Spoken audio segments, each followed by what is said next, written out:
Let's talk about care, real human care. The kind where somebody walks into the room, smiles, asks how you slept, and actually listens to your answer. The kind where a gentle hand on the shoulder says, I'm here for you. You're not alone. Now let's talk about technology, about machines that don't need to rest, sensors that never blink, AI that can process thousands of data points in a second, but has never felt the warmth of a hug. We live in a world where technology is creeping into every aspect of our lives. Our phones know where we are all the time. Our smart speakers remind us to take our vitamins. And now we're inviting technology into our homes to take care of the most vulnerable. Is that progress? Or are we losing something along the way? Home care used to mean a person, a real living, breathing person who came in, helped you get dressed, made you a cup of tea, noticed when you seemed a little off. Now we have robots that can dispense medication, AI that can detect if you've fallen, sensors that track how often you've left your chair. And look, I get it. We need solutions. The demand for home care is skyrocketing, and there just isn't enough human hands to go around.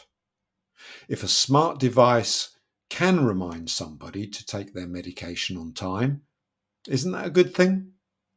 If AI can predict a fall before it happens, surely that's a win. But what happens when we start replacing people with machines? What happens when care becomes something delivered through a screen instead of through a smile?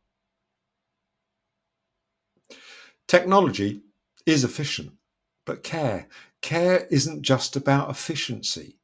It's about presence.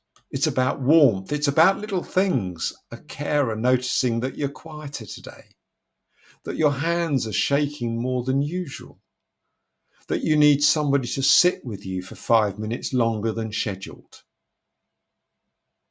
Can an algorithm do that? Can a robot hold your hand when you're scared? Can a screen truly replace the comfort of a human touch? I don't know. Maybe the future is a mix. Technology handling the routine, the reminders, the monitoring, so that the human carers can focus on things machines just simply can't do. The connection, the conversation, the care.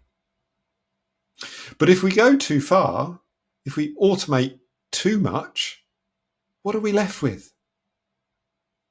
Home care without the care?